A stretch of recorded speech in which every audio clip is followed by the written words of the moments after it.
कोणार्क मंदिरर रहस्य जहाँ आपण विश्वास करें ना। आम ओडिशार अर्क क्षेत्र कोणार्क मंदिरर भी बहुत रहस्य आज पर्यंत लुचि अछि। कोणार्क मंदिर सूर्य देवता प्रसिद्ध अटे, किंतु एते वर्ष हेबा सत्वे भी कोणार्क केमिति आज भी मुंड टेकी छिड़ा होइछि।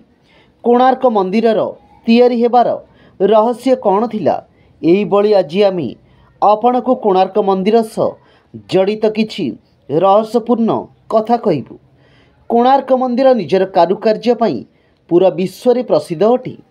आपण माने जानिछंती कि कोणार्क मंदिरर ना कोणार्क काईकि रखा जाइछि। कहिबाकू गले कोणार्क मंदिरर अर्थ कोणयुक्त अर्क। आपण माने भुवनेश्वर रे लिंगराज मंदिर, पुरी रे जगन्नाथ मंदिर और कोणार्क मंदिर देखिथिबे। एमितिरे जदि आपण एही तीनोटी मंदिर को मैप रे देखिबे तेबे त्रिभुज आकार रे यह देखा जिबे, जाकि गोटिए कोण भली नजर आसी थाए। एहाकू त्रिकोण मध्य कुहा जाय।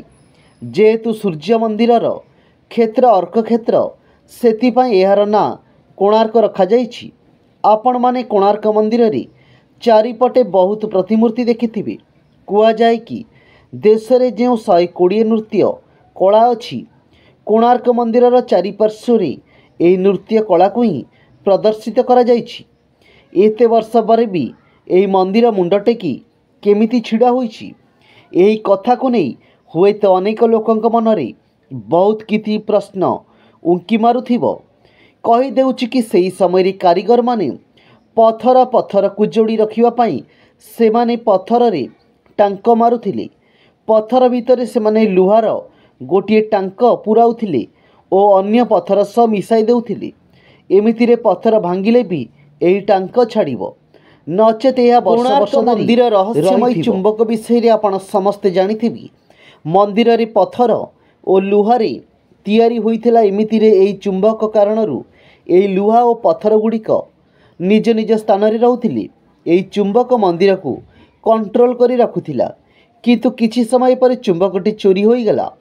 एही कारणरू कोणार्क मंदिर धीरे धीरे करी ध्वंस हेबाकू लागिला। आज जदि सेही चुंबक कोणार्क मंदिर रे रही थांता, तेबे से समस्त पत्थर और लुहा को निज आड़ को टाणी रखुतांता। से चुंबक न रहिबा कारणरू आज कोणार्क मंदिरर पत्थर गुड़िक धीरे धीरे ध्वंस हेबाकू लागिछि।